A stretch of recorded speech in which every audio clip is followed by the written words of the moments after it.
안녕하세요. 여러분은 받아낼 것이 있는 사람과 없는 사람에게 다르게 행동하시나요? 물론 어느 정도는 다들 그럴 겁니다. 사람은 누구나 자신에게 이득이 되는 방향으로 말하고 행동할 수밖에 없다고 생각하니까요. 하지만 그게 노골적이라면, 그리고 그 정도가 지나치다면 그건 경계해야 하는 일이고, 사람들의 욕을 먹어도 손가락질을 받아도 아무 말을 할 수 없겠죠. 그건 잘못한 게 맞으니까요. 오늘 사연자분의 사연에 등장하는 사람들은 바로 그 선을 넘어서 앞과 뒤가 달랐던 사람들에 관한 이야기입니다. 저는 읽는 내내 세상에는 참 못된 사람들이 많구나 하는 생각을 했던 것 같습니다. 물론 화도 났지만 눈물도 났던 이야기이기도 하고요. 제가 이렇게 이야기하면 많은 분이 어떤 사연을 담고 있는 이야기인지 궁금해하실 거로 생각하는데요. 저를 분노하게 하고 또 눈물 짓게 했던 이야기. 궁금하시다면 오늘도 어디 가시지 마시고 저와 마지막까지 함께 해주시면 감사하겠습니다. 자, 이제 그러면 오늘의 사연 시작해 보겠습니다. 안녕하세요. 저는 경기도에 사는 50대 여성입니다. 오늘 저는 이곳에 굉장히 슬프고도 화가 나는 이야기를 해드리려고 이렇게 펜을 들었습니다. 이런 일은 보다 많은 분이 알아주셔야 하는 일이라고 생각했거든요. 저는 시어머니와 사이가 아주 좋았습니다. 보통 딸 같은 며느리, 엄마 같은 시어머니라는 말을 거짓말이라고들 하잖아요. 저도 그게 완전히 같아질 수는 없다고 생각은 하지만 그래도 저와 저희 시어머니는 어느 정도는 그 말에 맞는 관계였어요. 시어머니는 딸이 없었고 저는 엄마가 없었거든요. 남편은 삼형제 중 막내였는데 형들이 다들 엄청나게 잘나서 치여가며 자랐다고 했습니다. 당연시 아주버님들은 다들 결혼도 잘 하셔서 제 손이 똥서인 동서들은 괜찮은 집안의 사람들이긴 했어요. 대단히 부자고 돈이 많다 이런 건 아니지만 그래도 어디 가서 아쉬운 소리 하지 않고 살 정도는 다들 됩니다. 저랑 남편도 지금이야 그렇지만 처음 결혼하고 살림을 차려 살 때만 하더라도 많이 힘들었거든요. 남편은 월급이 많지 않은 직장을 다니고 있었고 저도 집이 가난했던지라 가지고 온 게 아무것도 없었고 말이죠. 그때 시어머니가 몰래 뒤에서 챙겨주는 용돈 아니었으면 아마 굉장히 많이 힘들었을 것 같아요. 제 솥 윗동서인 형님 두 분이 워낙 유난이시라 시어머니는 늘 저를 뒤에서 챙겨줄 수밖에 없었습니다. 하나라도 저에게 더 줬다는 걸 알게 되는 날에는 눈에 핏발을 세우고 차별이라고 고래고래 소리를 질렀으니까요. 어머니, 이거 역차별이에요? 그러니까요. 더 못 산다고 더 주고 이런 거 정말 역차별이에요. 모든 아들에게 공평하셔야지. 그들이 그렇게 예민하게 군 이유가 있긴 했습니다. 시어머니는 상당한 재산을 보유 중인 재력가셨거든요. 시아버지가 대대로 유지인 집안의 장손이기도 하셨지만 시아버지가 돌아가시고 나서는 시어머니 앞으로 명의가 넘어간 땅이 재개발로 소위 말하는 대박이 났었습니다. 자네, 죽기 전에는 절대 재산 나눠주지 마소. 시아버지가 거의 유언처럼 그렇게 시어머니에게 말을 남기고 가셨기 때문에 자식들이 달라고 난리를 쳐도 시어머니는 주지 않으셨지만 말이죠. 아마 시아버지도 알고 계셨던 것 같아요. 자기 아들들과 며느리들이 얼마나 유난이고 이 속에 밝은지 말입니다. 그러니 그런 말을 남기신 거겠죠. 어느 순간 시어머니도 골치가 아프다 느끼신 건지 몰래 뒤에서 챙겨주곤 하셨습니다. 너그 형님들한테는 말하지 말거라. 당연하죠. 무슨 소리를 들으려고요. 그것들은 가진 것들이 그렇게 욕심이 많은지 모르겠다. 시어머니는 그렇게 이야기하면서도 그래도 자식이라고 그들을 챙기고 소중하게 생각하셨습니다. 원래 부모란 그런 법이잖아요. 그 생각을 하면 아직도 가슴이 미어지네요. 엄마 없이 자란 저를 유독 더 챙겨주신 건 맞아요. 엄마도 없이 가난하게 하나 제대로 누리는 것도 없이 컸는데 이렇게 착하고 바르다고 저만 보면 입이 닳도록 칭찬하셨습니다. 아마도 형님들은 그게 더더욱 꼴보기 싫었을지도 모르겠네요. 자신들은 올바른 가정에서 잘 자라서 하나 흠잡을 곳 없는 며느리들인데 흠이 차고 넘치는 저 같은 사람에게 시어머니가 늘 가장 잘해주셨으니까요. 늘 어머님은 막내 동서가 왜 그렇게 예쁘세요? 라는 말을 하곤 했으니 말입니다. 남편이 어느 정도 자리를 잡고 나서부터는 제가 나서서 저에게 더는 도움을 주지 않으셔도 된다고 나중에 똑같이 한 번에 챙겨달라고 했던 것 같아요. 형님들의 그런 말들을 듣는 게 더더욱 스트레스였으니 말입니다. 따지고 보면 그렇다고 시어머니가 두 분 형님 내에 뭘 안 한 것도 아니었어요. 아이들 교육 문제로 해외에 나갈 일이 있다고 하면 그것들을 다 시어머니가 해주기도 했고, 차를 사거나 해야 한다고 했을 때도 목돈을 턱턱 내놓으셨습니다. 정식으로 재산을 물려주진 않으셨어도 할 거 이상으로 이미 다 하고 계셨어요. 복에 겨운 소리라고 저는 늘 생각했던 것 같아요. 그리고 욕심이 참 득실득실한다고도 말이죠. 그런 주제에 귀찮은 일은 하고 싶지 않아 하는 것도 정말 웃겼습니다. 아버님 제삿날 내가 아주 중요한 일정이 있어서 뺄 수가 없을 것 같아. 그래서 조금 늦을 것 같은데 음식은 못하겠네. 나도 그날 세미나가 있지 뭐야. 미안해, 막내 동서. 알고 있었어요. 그들은 그날 아무런 일이 없다는 걸 말이죠. 하지만 하기 싫어하는 사람들 억지로 붙잡고 일 시키는 것도 시키는 사람으로서 스트레스를 많이 받는 일이기도 했고, 무엇보다 그런 마음으로 차리는 제사상이 대체 무슨 의미가 있겠어요. 그래서 그냥 그럴 때면 알겠다고 모르는 척 했었습니다. 네가 드센 형님들 사이에서 고생이 많다. 아니에요. 저도 형님들 없는 게 더 편해요. 그래도 너무 미워하지는 말거라. 어쨌든 한 가족 아니니. 시어머니는 그런 분이셨습니다. 그래도 가족끼리는 잘 지내는 게 좋은 분 말이죠. 워낙 좋은 분이라 남한테 험한 소리도 잘 못하셨고, 며느리들이 자신을 귀찮아해도 그럴 수도 있다고 여기는 그런 분 말이죠. 그래서 나중에 제가 더더욱 분노를 했던 것 같아요. 그런 분에게 그럴 수 있다는 게 너무 화가 나서 말이죠. 시어머니에게 이상한 증상이 느껴진다고 가장 먼저 깨달은 것도 저였습니다. 뭐 그럴 수밖에 없긴 했어요. 다들 시어머니에게는 관심조차 없었고 자주 찾아뵙지도 연락을 해오지도 않았으니까 말입니다. 저 말고는요. 음식물 쓰레기를 내가 여기다 올려놨던 것 같은데. 그거 조금 전에 어머니가 버리셨잖아요. 내가? 생전 처음 듣는 일이라는 듯 말씀하실 때 조금 불안한 마음이 있긴 했던 것 같아요. 하지만 그날 이후로 또 당분간 멀쩡하셨었거든요. 종종 뭔가를 까먹거나 잊어버리는 일이 많으시다고 해서 남편에게 이야기를 했던 적이 있긴 합니다. 어머니 요즘 건망증이 조금 심해지신 것 같은데. 그럴 나이긴 하셔. 혹시 치매나 그런 건 아니시겠지? 설마 병원은 가보셨대? 혹시 치매나 그런 게 아닌가 싶어서 시어머니께 병원을 가보실 것을 권유했지만 시어머니는 자기는 자기가 제일 잘 안다고 그럴 일 없다고 단호하게 말씀하시더군요. 하지만 그런 일은 계속되었습니다. 오죽했으면 형님 두 분이 알아챌 정도였으니까요. 분명히 어제 전화를 하셨는데 오늘 전화를 하셔서는 정말 오랜만에 통화를 한다는 식으로 말씀하시더라고. 그래서 저랑 어제 통화하셨잖아요 했더니 엄청나게 당황하시던데? 어머님 무슨 일 있으신 거 아니지? 어머, 형님한테도 그러셨어요? 저한테도 갑자기 전화해서는 반찬 보내준다고 하셔서 알겠다고 했는데 하도 안 와서 연락드렸더니 자기가 언제 그랬냐고 하시던데? 둘이 함께 그런 이야기를 주고받더니 사뭇 진지하게 이런 결론에 도달하더군요. 치매 아니야? 아무래도 그런 거 같죠? 어머머, 어떡해! 라고 말이죠. 사실 저도 그렇게 생각은 하고 있었지만 입 밖으로는 못 꺼내고 있었거든요. 형님들처럼 치매 환자 보살피기 힘들고 뭐 골치 아프고 그런 걸 떠나 어머님이 아픈 게 싫었어요. 치매 환자들은 굉장히 많이 우울해한다고들 들었거든요. 어머님이 슬퍼하실 게 너무 슬펐습니다. 만약에 치매면 누가 모셔? 아니, 모시긴 누가 모셔요. 요양원에 보내야지. 그치? 치매 환자를 모시는 건 불가능하니까. 요즘 치매 환자 모시는 집이 어디 있어요. 자기들끼리 북치고 장구치고 난리더군요. 저는 더 듣기 싫어서 그냥 그 자리를 피했습니다. 그냥 이렇게 말하고서는 말이죠. 제가 병원 모시고 가서 검사 받으시게 할 테니까 그 전까지는 치매니 뭐니 그런 소리 하지 마세요.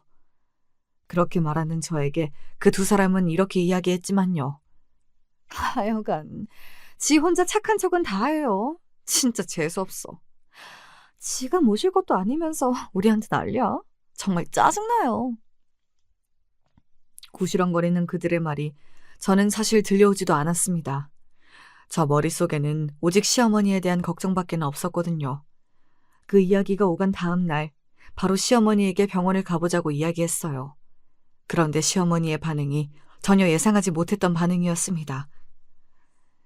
내가 가서 검사해봤다. 니들도 느꼈겠지만 치매 맞아. 어머니, 제가 너무 충격받아서 입을 틀어막았어요. 그런 이야기를 덤덤하게 하시는 시어머니의 모습에 제가 정말 가슴이 미어졌습니다. 본인이 혼자 병원에 가고 검사를 받고 병명을 들을 때까지 그 모든 것을 혼자 하셨다고 생각하니 정말 너무 슬펐어요. 제가 울면서 어머니에게 이렇게 이야기했습니다. 왜 말씀 안 하셨어요? 왜요? 너 속상할까봐 그랬다. 그리고 나도 받아들일 시간이 필요했고. 저는 시어머니를 안고 울었습니다. 시어머니도 저를 안고 눈물을 흘리셨어요. 그리고는 시어머니는 저에게 이렇게 이야기하시더군요. 저는 그 말을 듣고 거의 오열했던 것 같아요. 일단은 지내는 데까진 지내보고 요양원에 들어갈 생각이다. 내가 이미 조금 알아봤어. 왜 그러셨어요? 그걸 왜 알아보러 다니세요? 혼자 요양원을 알아보며 무슨 생각을 하셨을지, 어떤 마음으로 요양원을 알아보고 다니셨는지, 그 마음이 저는 상상조차 되지 않았던 것 같아요. 그저 눈물만 났습니다. 그거 말고는 할 수 있는 게 없었던 것 같아요. 그리고 얼마 지나지 않아 제가 가족 모임을 소집했습니다. 원래 형님들도 제가 다 같이 보자고 하면 말끝에 꼬투리를 잡고 늘 네가 뭔데 모이라 마라 라는 식으로 이야기하냐 뭐 그런 반응이었는데 이번에는 순순히 오더라고요. 아마 제가 무슨 이야기를 할지 다 알았던 것 같습니다. 본인들도 예상하였을 테니까요. 어머니 치매 맞지? 그치? 아닐 수가 없어. 그건 치매가 맞아. 그러면 이제 정말 요양원을 알아봐야 하나? 그러니까 그건 막내 동서가 알아보면 되지 않니? 자기들끼리 아주 그냥 이미 요양원에 보냈더라고요. 제가 한숨을 푹 내쉬었습니다. 아니, 무슨 요양원에 보낸다는 소리가 그렇게 바로 나올 수가 있어요? 그러면 뭐 모시고 살아? 어차피 막내 동서도 그럴 여유 없잖아. 그니까 자기가 모실 것도 아니면서. 제 직업을 이야기하지 않았죠. 저는 공무원이거든요. 아무래도 일을 하고 있다 보니 모시고 사는 게 힘들긴 했습니다. 큰형님은 하실 수 있잖아요. 어머머, 치매 걸린 노인을 내가 어떻게 모셔? 사실 저도 상황이 안 되는데 누군가에게 모시라 말아 할 수도 없는 노릇이긴 했어요. 그래서 회의를 소집했던 것이었는데 큰형님네나 작은 형님네 두 집 모두 시어머니를 모실 생각은 없어 보였습니다. 자기 부인들 이야기에 입을 꽉 다물고 있는 아주버님들도 같은 생각이신 것 같았고요. 누구 하나가 모시자는 게 아니라 돌아가면서 하자는 거죠. 내가 왜? 그리고 어머님 입장에서도 이곳저곳 옮겨 다니는 것보다 전문시설이랑 의료진 다 있는 요양원이 낫지. 맞아. 지금 착한 사람이 흉내내는 것도 정도가 있지. 그게 더 나은 거라는 걸 왜 몰라? 사서 소용없는 짓을 왜 하느냐고. 서로 모시지 않겠다고 조금의 양보도 하지 않는데 제가 뭘 할 수 있었겠어요. 그날은 아무런 소득이 없었습니다. 그냥 시어머니의 말대로 일단은 조금 지켜보기로 했던 것 같아요. 아직은 일상생활이 전혀 되지 않을 정도는 아니었으니까요. 대신 자주 들여다보기로 다들 동의했습니다. 물론 지켜지지 않은 약속이었지만요. 결국 제가 주로 시어머니를 들여다보게 되었습니다. 그렇게 하기로 얼마간은 시어머니도 열심히 병원을 다니고 약을 열심히 드셔서 그런지 초반 얼마간은 그렇게 크게 달라지는 게 없었습니다. 그런데 두 가지 사건이 일어났고 그걸로 인해 사태는 급변하게 되었어요. 첫 번째는 바로 집안에 가스불을 켜놓고 외출하신 것이었어요. 제가 집에 들르지 않았다면 어쩌면 큰 불로 이어질 수도 있었습니다. 이미 온 집안이 연기로 자욱했거든요. 어떡하니, 이제 어떡하니. 나는 저거 켜두고 나간 것도 기억이 안 난다. 아니에요, 어머니. 아직 멀쩡하세요. 가스에 배너 안전장치를 해두고 집안에서 사고가 일어날 수 있는 모든 것들을 장치했던 것 같아요. 그렇게까지 했던 건 시어머니가 아직도 요양원에 가거나 누군가의 도움을 받는 것을 원하지 않으시는 것 같아 보였기 때문이었습니다. 하지만 얼마 지나지 않아 또 하나의 사건이 일어나고야 말았어요. 어머, 이게 무슨 냄새야? 그 이후로 시어머니 댁에 거의 오지 않은 큰형님이 정말 웬일로 과일을 사서 들고 시어머니 댁을 온 날이었어요. 하필 그날 말입니다. 어머님! 지금 여기서 뭐 하세요? 바로 시어머니가 화장실이 어딘지를 순간적으로 기억하지 못해서 바지에 대변을 보신 거였어요. 그리고 방바닥에 주저앉아서 아무것도 하지 못하고 계셨고 말이죠. 큰형님은 자기가 해결할 생각은 하지 않고 바로 저에게 전화했습니다. 시어머니는 그 상태로 가만히 앉아서 제가 올 때까지 온몸에 똥을 묻히고 계셨고 말이죠. 그런 시어머니를 씻기면서 저는 정말 많은 생각을 했던 것 같아요. 이래도 누구더러 못이라는 소리가 나와? 큰형님은 저를 향해 소리를 질렀습니다. 본인은 손가락 하나 까딱하지 않아 놓고 소리만 지르는 꼴이 정말 보기 싫었어요. 어머니 이제 막 잠드셨어요. 소리 좀 낮추세요.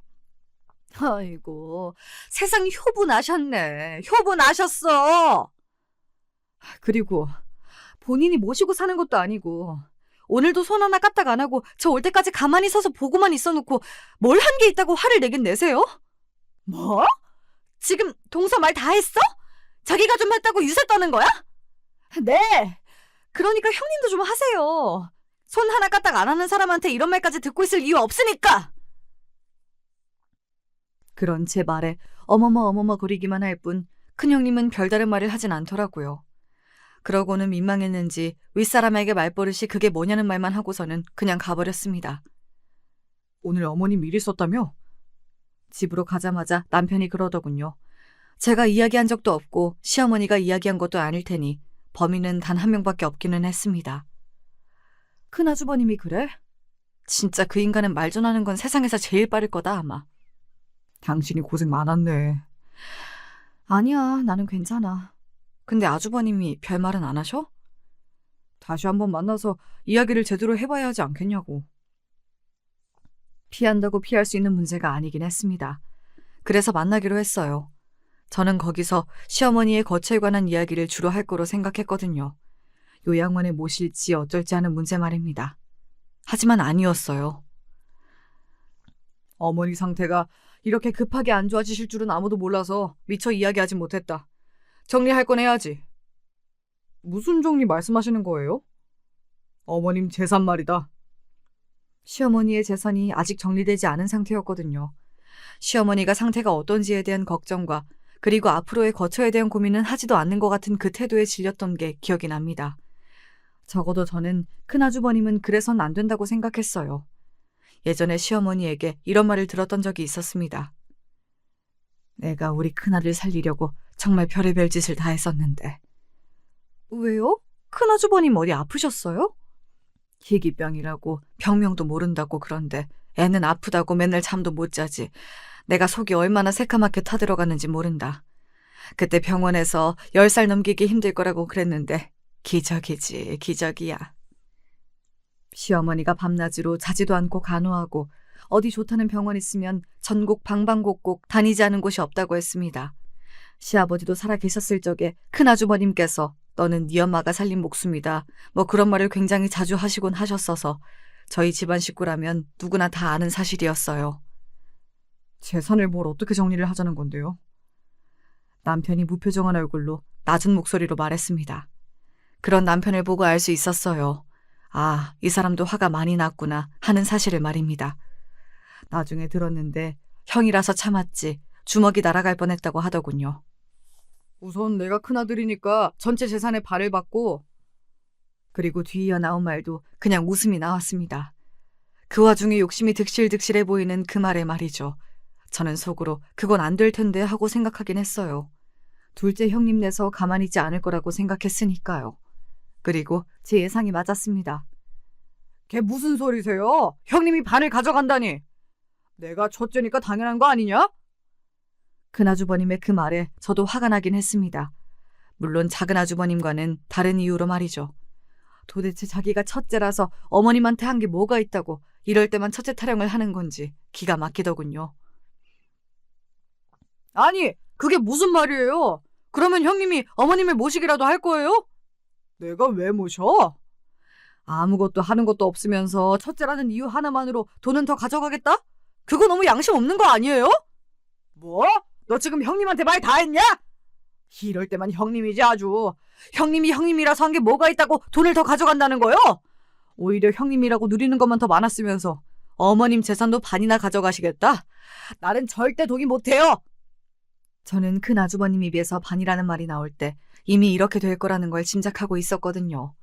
그래서 그냥 아무 표정 없이 두 집안 식구들을 바라봤습니다. 한편의 드라마를 보는 것 같더군요. 막장 드라마 말이죠. 아니, 아주버님 말이 좀 그렇네. 우리가 한 게 없기는 뭐가 없어요? 이러나 저러나 큰아들이라고 부담 느끼면서 자주 들여다본 것도 우리고 반찬도 해다 나르고 그랬는데. 자주 들여다봤다니요. 뭐 둘째 형님네보단 그랬을 수도 있겠죠. 그런데 그건 지나가던 개도 웃을 이야기였습니다. 들여다볼 때도 과일 같은 거 사와서는 주고 가는 정도였어요. 길게 있으면 1시간? 그냥 얼굴 비추는 정도였습니다. 게다가 반찬이라니 정말 기가 막히더군요. 다 사왔고 그마저도 1년에 한두 번 있는 일이었습니다. 저 사람들이 대체 무슨 소리를 하는 건지 저는 가만히 팔짱을 꼈습니다. 고작 저희보다 몇 번 더 들여다본 정도로 재산을 반이나 가져가시겠다고요? 형님은 대체 양심이 어디 붙어 있는 거예요? 뭐? 동서 지금 말 다 했어? 아주 그냥 위아래가 없구만 없어. 형님이 형님 같지 않은데 무슨 위아래를 찾아요? 뭐? 너 지금 말 다 했냐? 그때였어요. 남편이 갑자기 앞에 있던 테이블을 정말 큰 소리가 나게 내리쳤습니다. 쾅 하는 소리와 함께 모두의 입이 다물어졌어요. 그러고는 그 모든 시선이 남편에게로 향했습니다. 저도 놀라서 남편을 바라봤어요. 다들 시끄러워요. 이게 무슨 추태입니까? 원래 남편은 어지간해서는 화를 내지 않는 사람이었거든요. 큰 소리가 나는 것도 본인이 내는 것도 싫어하는 타입이었어서 정말 큰일 아니면 본인이 다 손해를 보고 마는 타입이었습니다. 뭔가 조금의 이득을 위해 물고 뜯고 하면서 싸우는 것을 좋아하지 않기도 했고 말이죠. 아마 그래서 아주버님 두 분은 본인들끼리 정리가 되면 남편은 순순히 따라올 거라고 생각했을 거예요. 그래서 남편의 그런 행동에 굉장히 놀란 것처럼 보였습니다. 너는 갑자기 왜 그러니? 말로 하지 왜 테이블은 내려치고 그래? 두 사람은 그렇게 이야기하면서 남편의 눈치를 보더군요. 그때는 정말 한편의 코미디 영화를 보고 있는 것 같은 기분이 들었던 것 같아요. 지금 어머니가 아프신데 자식들끼리 재산 나누는 걸로 이렇게 싸우는 게 말이 된다고 생각하세요? 한 푼이라도 더 받겠다고 형제들끼리 이러는 거 진짜 부끄럽지도 않으시냐고요. 형님들이 전에 그랬던 적 있죠? 아버지가 왜 돌아가시면서 우리한테 안 나눠주고 어머니한테 다 주셨는지 그 이유를 정말 모르시겠어요? 그러니까요. 이 정도면 7살 먹은 어린애도 알겠다고 생각했습니다. 저렇게 욕심이 득실득실하고 돈밖에 모르는 인간들에게 주는 게 싫으셨던 거겠죠. 주고 나면 부모는 모른 척하고 어디다 내다 버릴 수도 있는 인간들이라고 생각하셨을 테니까요. 무슨 소리를 하는 거냐? 그나주버님이 애써 모르는 척 그렇게 말했습니다. 아버지가 예전에 한번 저 불러다가 이렇게 말씀하신 적이 있으세요. 그건 저도 모르는 이야기였습니다. 정말로 처음 듣는 소리였어요. 마음 같아서는 저한테 다 물려주고 싶은데 그래도 저것들도 자식이라고 그러지는 못하겠고 니들 어머니한테 다 주는 이유는 너도 알다시피 두 녀석 다 아직 정신을 못 차린 것 같아서 그런 거라고. 다 줬다가 니네 엄마 모르는 척 팽개칠 것 같아서 어머니한테 무기로 주는 거니까 너무 서운해하지 말라고요. 아마 아주버님 두 분 다 짐작은 어느 정도 하긴 했을 겁니다. 왜 아버지가 자신들에게 재산을 물려주지 않았는지 말이죠. 하지만 그렇게 직접적으로 듣는 건 조금 충격이긴 했을 거예요. 그리고 조금은 부끄러운 마음이 들긴 했겠죠. 속이 완전히 꿰뚫린 거니까요. 아버지가 정말로 너를 불러다가 그런 이야기를 하셨다고? 네. 그리고 유언장도 작성하셨었어요. 유언장? 어머니랑 같이요. 시어머니의 유언장이 있다는 사실은 모두가 그날 처음 들은 소리였어요. 어머님 유언장도 있다는 말씀이세요? 네. 그러니까 우리끼리 여기서 이러고 있어봐야 아무런 소용이 없다는 말이에요. 그 네 사람은 그제야 입을 다물더군요. 그 꼴 또한 정말 우스워서 누군가에게 보여줄 수 있다면 보여주고 싶어질 정도였습니다. 그리고 며칠 지나지 않아 바로 시어머니의 유언장이 공개되었어요. 애초에 사망하거나 유사시 공개를 하기로 했었고 지금은 유사시라고 변호사도 생각한 것 같더라고요. 바로 공개가 되었습니다. 동산과 부동산을 포함한 재산 총 80여억 원을 3등분해서 똑같이 증여한다. 결론적으로는 그렇게 쓰여 있었습니다. 아니, 3등분이라니. 이거 어머니 제정신일 때 쓰신 거 맞아요? 그러네. 멀쩡하지 않을 때 쓰신 거면 효력이 없는 거 아니에요? 그쵸? 정말 그 무슨 말도 안 되고 패륜적인 말이냐고요. 저 같으면 제가 부모에게 그 정도로 잘하지 못했다면 3등분 해준다고 하는 것도 굉장히 감사하고 감동하였을 것 같거든요. 본인들도 본인들이 잘하지 못했다는 걸 알고 있었습니다. 그러니까 뭘 했냐는 남편의 말에 입을 다물었던 거라고 말이죠.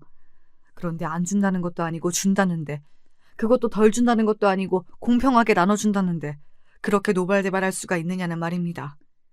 제가 그 문제에 있어서 그날 처음으로 입을 열었던 것 같아요. 대체 양심들이 있으신 거예요? 없으신 거예요? 지금 어머님이 아프신 걸로 그런 이야기가 나와요? 해도 정도가 있지. 자식 맞냐고요? 제가 다 눈물이 나올 것 같았습니다. 지나간 시어머니의 세월이 너무 아깝고 그 마음을 하나도 몰라주는 자식들이 너무해서 말이죠. 시어머니가 정말 불쌍하다는 생각이 들더라고요. 하지만 양심이 없는 사람들이라 그런지 제 말에도 아랑곳하지 않았습니다. 지금 나한테 소리 지른 거야? 막내 똥서 정말 위아래가 없네? 위아래 있으신 분이 어머님을 두고 그런 소리를 해요? 지금 어머님 여기 안 계시잖아요. 안 계시면 그러면 해도 되는 거예요? 치매라서 유언장이 잘못된 걸 수도 있다니. 그건 짚고 넘어가야 하는 문제가 맞지. 그때였습니다. 이 가관인 상황을 모두 지켜보고 있던 그곳에서 가족이 아닌 유일한 타인이었던 변호사가 할 말이 있다는 듯 손을 들었어요. 모두의 시선이 그곳으로 향했습니다. 이제 제 할 말을 해도 될까요? 어머님은 이 유언장을 8년 전에 작성하셨습니다. 고로 치매 증상이 오시기 전에 작성하신 거죠. 그러니까 이 유언장은 효력이 있고요. 그때 공증까지 다 받아둔 거예요. 그제야 큰 형님네 부부는 입을 다물었습니다. 하지만 끝까지 어머님이 이해가 안 된다는 둥, 이거 법적으로 문제를 제기할 수 없냐는 둥, 말도 안 되는 소리를 해댔어요. 그리고 그날 이런 문제로도 큰 싸움이 날 뻔했습니다. 얼른 어머니 요양원으로 모셔. 똥오줌도 못 가리는 노인네 언제까지 저렇게 둘 거야? 왜들 이렇게 멍청하냐고. 제가 알아서 해요. 알아서 하기는 뭘 알아서 해. 그러면 우리는 이제 안 들여다봐도 돼? 그 말에 제가 비웃음이 비집고 나오는 것을 참을 수 없었습니다. 언제는 들여다보셨어요? 뭐? 언제는 되게 들여다보신 분들처럼 말씀하시네요. 내가 정말 어이가 없어서. 어머님 아프시고 제대로 단 한 번이라도 간호다운 간호를 하신 적이 있으시냐고요. 하나도 한 게 없으면서 어디서 두 눈이 많으니 하고 있어요 지금? 지금 어머니 간호 좀 했다고 유세 떠는 거야 뭐야? 네! 유세 떱니다. 안 하신 분들 앞에선 떨어도 되잖아요. 뭐가 그렇게 당당하세요? 뭐가 그렇게 떳떳해서 두 눈이 많으니 하시냐고요. 대체 한 게 뭐가 있다고? 그런 저를 가만히 보고 있던 작은 형님이 입을 열었습니다. 그래, 우린 한 거 없으니까 앞으로도 안 하면 되겠네. 이런 소리까지 듣고서는 해야 할 이유도 없고, 안 그래요? 막내 똥서가 다 알아서 해. 그럼 누가 말려? 우린 걱정돼서 한 소리인데 사람을 폐륜으로 만들고 있어. 진짜 기도 안 차서. 재산 가지고 싸워댈 땐 언제고 또 죽이 잘 맞아서는 그런 소리들을 해대더군요. 정말 치가 떨리게 싫었습니다. 그 자리에 더 있다가는 정신이 어떻게 될 것 같다는 생각이 들 정도로 말이죠. 그래서 남편을 데리고 나왔어요. 그리고 남편에게 말했습니다. 어머님, 내가 모실게. 당신한테 그 고생까지 시킬 수 없어. 고생 아니야. 나한테도 어머니는 어머니야. 내가 할 거야. 남편은 몇 번이고 만류했지만 저는 회사를 그만두었습니다.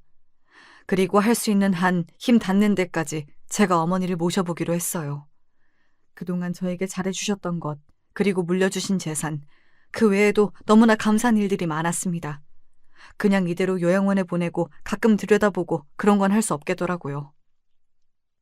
시어머니의 치매는 빠르게 진행이 되었습니다. 저나 남편을 못 알아보는 날도 부지기수였고 하루가 멀다고 사고를 치셨어요. 어린아이처럼 매일 떼를 쓰셨고 말입니다.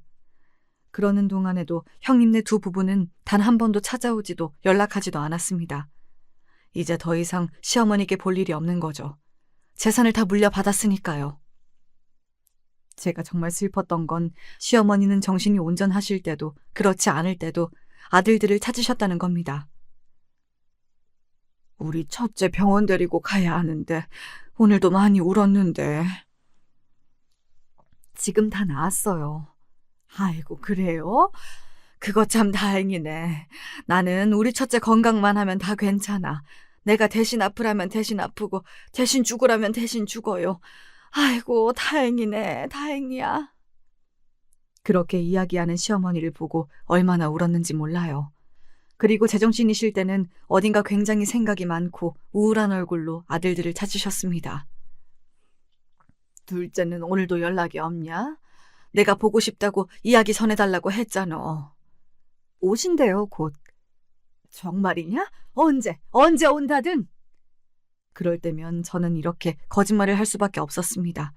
금방 다시 잊고서는 다른 말을 하는 시어머니가 어쩌면 다행일 수도 있다고 생각하면서 말이죠.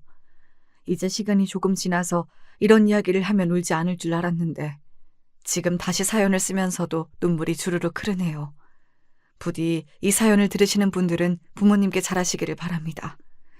부모의 마음은 정말 자식이 미처 다 헤아릴 수 없는 거더라고요. 그런데 어느 날 그 두 부부가 찾아왔습니다. 저는 정신을 차린 건가 했어요. 그런데 아니었습니다. 어머니 앞으로 땅이 하나 있다는 걸 알게 됐는데 이거 너도 알고 있었어? 그게 무슨 소리세요? 땅이라뇨? 저와 남편은 정말 영문을 모르겠다는 얼굴로 그들을 바라봤습니다. 하지만 어디서 무슨 소리를 듣고 왔는지 큰형님네 부부와 작은 형님네 부부는 잔뜩 화가 나 있는 상태였어요. 어머님 앞으로 고향에 땅이 있다잖아. 그리고 그 땅이 지금 재개발이 돼서 20배가 뛰었다는데 너 알고 있었지? 알고 있으면서 모른 척했지? 아니, 저는 지금 처음 듣는 이야기인데 무슨 소리를 하시는 거냐고요. 막내 도련님 그렇게 안 봤는데 사람이 정말 야갔네, 야갔어. 이렇게 뒤로 딴 주머니를 차려고 했다고? 우리가 그걸 가만히 두고 볼 줄 알았어요? 아니, 정말로 저희는 몰랐습니다. 그 두 부부의 말에 의하면 시어머니 앞으로 되어 있는 땅이 재개발 이슈로 20배가 뛰어서 지금 근 40억가량 한다고 하더군요. 그런데 정말 저희는 몰랐거든요. 땅이 있는 것도 몰랐습니다. 진짜 연기 엄청나게 잘한다. 그거도 제대로 나눠야지. 무슨 소리야? 그건 우리 거지. 아니, 형수님, 그게 어떻게 형님네 거예요? 공평하게 이것도 나눠야지. 공평 같은 소리 한다. 원래 고향 선산이나 땅은 큰아들이 물려받는 거 몰라? 너는 조용히 있어! 뭐예요? 그런 게 어딨어요? 막말로 그게 법도 아니고. 야! 제가 다시 돈으로 그렇게 추하게 싸워대는 걸 볼 거로 생각하지 않았는데 또다시 그런 일이 생기더라고요. 하지만 이번에는 상황이 달랐습니다. 방 안에 시어머니가 계셨거든요. 혹시라도 들으실까봐 전전긍긍하게 되더라고요. 생전 찾아오지도 않던 아들들이 돈 문제에 득달같이 달려오신 게 얼마나 상처시겠어요. 그때였습니다. 야! 이 개자식들아! 엄청나게 큰 소리와 함께 시어머니가 계시던 방문이 열렸습니다. 저는 시어머니가 그렇게 큰 소리로 누군가를 향해 욕을 하는 것도 놀랐지만 최근에 계속 상태가 좋지 않았었는데 벌떡 일어나셔서 나오신 게 더더욱 놀라웠어요. 아니, 어머님! 나 치매 걸린 거 아니다, 이 연놈들아! 시어머니는 그렇게 이야기하며 무언가를 그 부부를 향해 던졌습니다. 그리고 그걸 받아든 그 두 부부의 얼굴이 하얗게 질렸어요. 저도 뭔지 궁금하더라고요. 그래서 시어머니가 던진 종이들을 주워 올렸습니다. 그리고 저도 놀랄 수밖에 없었어요. 아니, 이건 언제 다 정리하신 거세요? 내가 너희 연놈들한테 내 재산 안 주려고 여태 치매인 척했다. 사실 함께 지낸 저는 그 말을 믿진 않았지만 시어머니를 거의 보지 못해서 단편적인 부분들만 보고 들었던 그 두 부부들은 믿을 수밖에 없었습니다. 왜냐하면 시어머니가 던진 자료들이 치매 환자가 마련했을 거라고 생각되는 것들이 전혀 아니었거든요. 그것들이 뭐였냐면 그동안 시어머니를 방치했던, 모시지 않으려고 서로 떠넘겼던 대화의 내용들과 그리고 유언장에 적힌 재산을 물려받은 뒤에 연락 한번 하지 않았던 증거 자료들, 그리고 마지막으로는 그러한 이유로 큰아들과 둘째 아들에게 그 땅을 주지 않고 막내 아들 앞으로 명의를 이전한다는 서류들이었어요. 아니, 어머니 이걸 어떻게... 그보다 정말 치매가 아니셨다고요? 그래, 이 버러지 같은 것들아. 어떻게 그럴 수가... 아니, 그게 말이 돼요? 대체 왜? 너희가 나를 버리는지 아닌지 궁금했다. 왜? 시어머니가 그렇게 이야기하자 모든 사람이 입을 다물었습니다. 시어머니는 계속해서 말을 이어나가셨어요. 니들 아버지가 죽기 전에 나를 불러서 그랬다. 큰애랑 둘째는 아무래도 재산을 주기에는 영 찝찝하다고. 그렇다고 막내만 주면 막내가 괴롭힘 당할 게 뻔해서 자기는 해결하지 못하고 가니 당신이 잘 좀 해결해 달라고. 시아버지가 그렇게 말씀하셨다는 것도 저는 그날 처음 들었던 것 같아요. 그리고 왜 그토록 끝까지 재산을 자식들에게 증여하지 않으셨는지도 한 번에 알게 되었습니다. 자신의 자식들이 이런 인간들이라는 걸 시아버지는 아셨던 거죠. 나이를 1살, 2살 먹고 죽을 날이 다가올수록 니들 아버지가 그때 해준 이야기가 머릿속에 떠올라서 잠도 못 자겠더구나. 그런데 텔레비전 드라마를 보니까 어떤 할머니 하나가 이런 방법으로 자식들을 시험해보는 장면이 나와서 나도 해봐야겠다 한 거다. 그 말에 모두 벙쪄서 시어머니만을 바라봤습니다. 저는 사실 어머님이 아프신 모든 과정을 옆에서 다 봐왔기 때문에 시어머니가 말씀하시는 모든 말을 다 믿을 수 없었거든요. 그건 남편도 마찬가지인 듯 보였고 말이죠. 어머니, 죄송해요. 저희가 그러려고 그런 게 아니라, 아니, 형님이 가만히 있으면 막내 동서가 다 알아서 할 텐데 우리는 나서지 말자고 저한테 먼저 말씀하셨다니까요. 어디서 내 탓을 해? 요양원 먼저 알아본 건 동서잖아. 저는 알아만 봤죠. 그게 그거지. 진짜 너무 추하다는 생각밖에 들지 않던 찰나였습니다. 그만들 못해! 니들 여기서 조용히 닥치지 않으면 이미 줬던 것도 다 반환 소송할 테니 그런 줄 알아라. 네, 그랬습니다. 이미 집행이 된 유언장을 시어머니는 부를 수 있었어요. 그 유언장의 전제 조건은 시어머니의 유사시였잖아요. 시어머니가 치매가 아니라면 그 전제 조건이 깨지게 되는 거니까 이미 받은 재산을 토해내야 했습니다. 그걸 들은 큰형님네와 작은형님네 부부가 사색이 되는 게 보였어요. 어머니, 죽을 죄를 지었습니다. 저희가 잘못했어요. 그래도 자식이니까 한 번만 용서해 주세요. 태도를 싹 바꿔서 울고불고 하며 비는 그들의 모습을 보고 정말 환멸을 느꼈던 것 같아요. 한참을 그렇게 빌었을까요? 시어머니는 결국 각서를 받아내고서는 그들을 돌려보냈습니다. 바로 땅을 포함해 시어머니 앞으로 남겨진 모든 재산을 저희가 받는다는 것, 그리고 그것에 그 어떤 토를 달지도 않겠다는 것, 그 내용이 담긴 각서였어요. 두 분 아주버님은 끝까지 설득하려 했지만 시어머니는 설득이 되지 않았고 이미 받은 돈을 지켜야겠다는 마음에서 두 사람 다 각서에 사인을 했습니다. 이거 꼭 김 변호사한테 가서 공증받아라. 알겠냐? 어머니, 그게 정말 연기였다고요? 그렇게 멀쩡한 모습을 보여주니 저희도 정말 시어머니가 여태 연기를 했나 싶더라고요. 저희의 그 말에 시어머니는 씩 웃으시더니 그대로 방에 들어가셨습니다. 그리고 다음날 알 수 있었어요. 그날은 사실 시어머니가 정말 우연으로 기적적으로 정신이 돌아오신 날이었다는 걸 말이죠. 그리고 그 자료들은 정신이 돌아오실 때마다 차곡차곡 모아둔 것이라는 것도요. 어떤 마음으로 정신이 들어올 때마다 그런 것들을 모아오셨을지 저는 그 마음이 짐작도 되지 않았습니다. 그리고 생각만 해도 눈물이 나고 말이죠. 시어머니의 바람대로 그 각서는 변호사를 통해 공증받았고 시어머니의 남아있는 모든 재산은 저와 남편의 앞으로 명의 이전이 되었어요. 그게 한 달 정도 걸리더라고요. 큰형님과 작은형님네 부부는 혹시라도 시어머니가 마음이 바뀌어 다시 준 돈을 달라고 할까봐 그 일이 있고 저희 부부 눈앞에 나타나지도 연락해오지도 않았습니다. 그리고 그 모든 서류 작업과 증여가 끝난 한 달 뒤 정말 거짓말처럼 시어머니는 세상을 떠났습니다. 마치 모든 일을 다 해결한 사람처럼 말이죠. 저는 정말 엄청나게 많이 울었던 것 같아요. 몇 번을 울다가 실신했는지 기억도 나지 않습니다. 큰형님네와 작은형님네 부부는 시어머니가 돌아가시고 나서 정말 그때 멀쩡했던 게 맞는지, 그리고 그 재산을 다시 나눠받을 수 없는지를 계속 알아보고 자기를 나름대로 수를 쓰고 다녔지만 방법이 없는 듯 했어요. 나중에는 저희에게 제발 좀 나눠달라고 사정하더군요. 남편은 절대 그럴 수 없다고, 형님들이 괘씸해서 자기가 누구한테 기부하면 했지 형님들한테는 안 줄 거라고 딱 잘라 말하고 나서야 거의 연을 끈다시피 하며 그 모든 것들이 정리되었습니다. 인과응보라는 말을 아시나요? 그리고 업보라는 걸 믿으시나요? 사실 저는 그 전에는 믿지 않았습니다.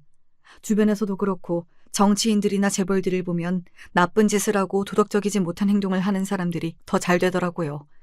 착하게 사는 사람들만 손해를 보는 세상이라고 생각했으니까요. 그런데 제가 그 말이 그래도 어느 정도 맞는 말일 수도 있겠다고 생각하게 된 사건이 2개 있었습니다. 큰 형님네와 작은 형님네에 공평하게 하나씩 말이죠. 그것도 참 신기한 것 같아요. 우선 큰 형님네는 사고가 있었습니다. 뺑소니 사고라고 했어요. 한밤중에 술을 마시고 길거리를 걷던 큰 형님이 사고를 당한 겁니다. 제법 큰 사고였어요. 다행히 목숨에는 지장이 없었지만 머리를 크게 다쳐서 그 후유증으로 한쪽 팔과 한쪽 다리를 제대로 쓰지 못하게 되셨습니다.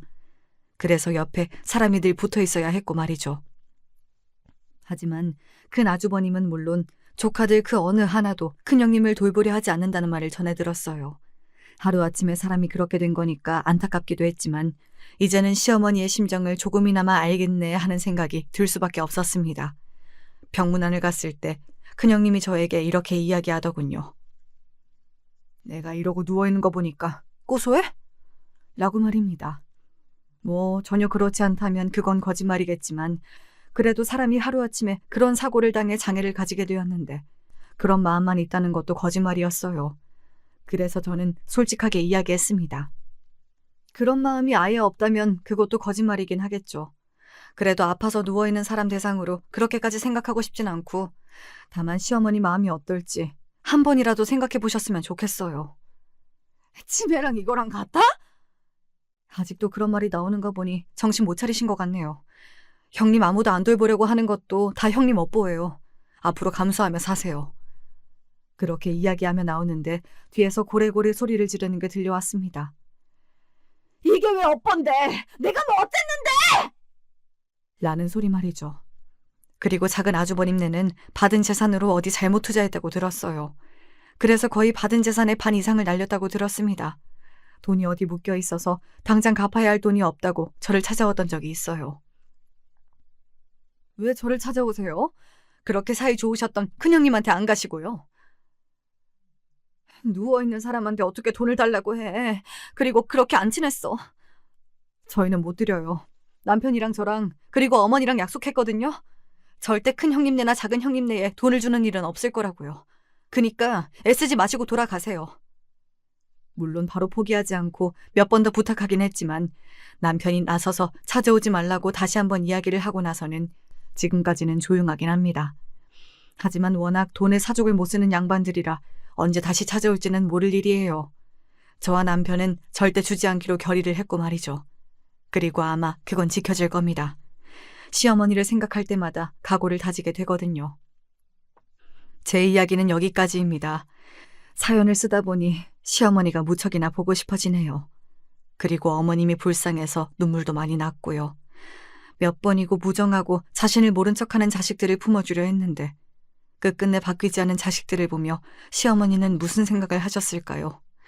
그런 생각만 하면 너무 슬퍼져서 하지 않으려고 해도 자꾸 그런 생각이 들곤 합니다. 내일은 시어머니가 계신 곳에 남편과 함께 가기로 했거든요. 시간이 날 때마다 종종 찾아가서 이런저런 이야기를 하고 오곤 하는데 그러면 마음이 조금 풀리기도 하고 그렇더라고요.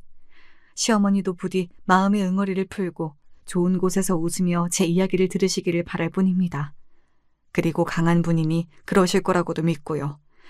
이제 그만 이야기를 마무리해야겠네요. 마지막까지 들어주셔서 감사합니다. 건강이 최고니까 언제 어디서나 건강하세요.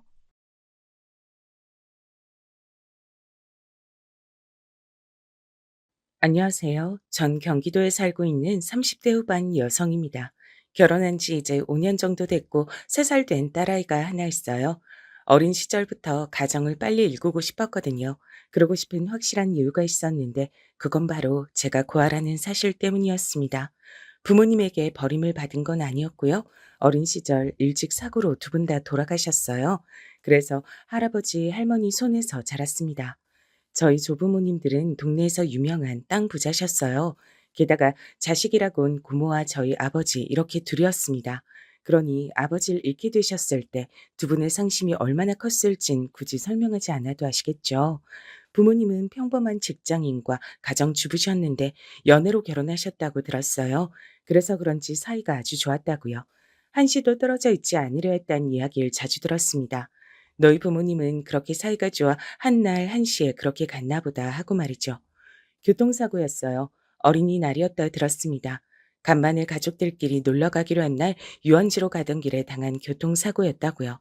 어머니는 그 자리에서 바로 돌아가셨고 아버지는 병원으로 옮겨지긴 했지만 수술받는 도중에 돌아가셨다고 들었습니다.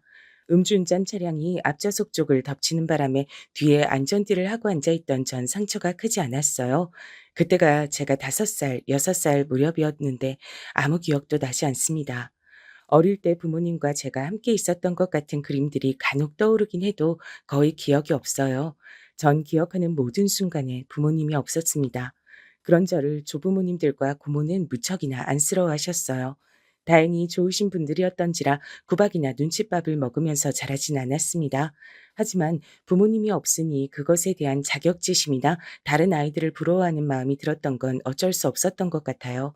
할머니, 할아버지가 혹시 속상해 하실까봐 한 번도 티를 낸 적은 없었지만 말입니다. 조부모님은 두 분 다 제가 결혼을 하기 전에 돌아가셨습니다. 사실 일찍 결혼하고 싶은 이유 중에 하나도 그거였어요. 두 분이 살아계실 때 결혼을 꼭 하고 싶었거든요. 하지만 사람의 일이라는 게 마음먹은 대로 되지 않잖아요. 일찍 하고 싶었는데 인연을 제대로 만나지 못해 결혼이 늦어졌어요. 한때 저는 참 사람 운이 없다고 생각했던 적이 있습니다.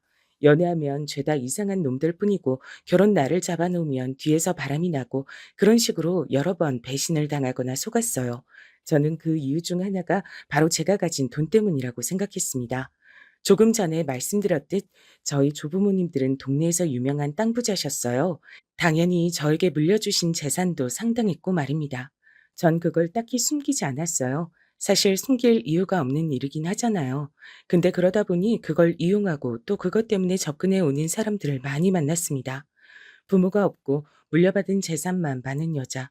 여기저기서 그 이유만으로 저에게 접근해 오는 사람들을 여러 번 겪고 나니 어느 순간부턴 연애하거나 친구를 사귈 때 제 재산에 대해서 이야기하지 않았던 것 같아요. 그게 사람을 잘 가려내는 방법이라고 생각했던 것 같습니다. 그리고 실제로 그게 맞았고 말이죠. 남편은 제가 그런 생각이 확고할 때 만난 사람이었어요.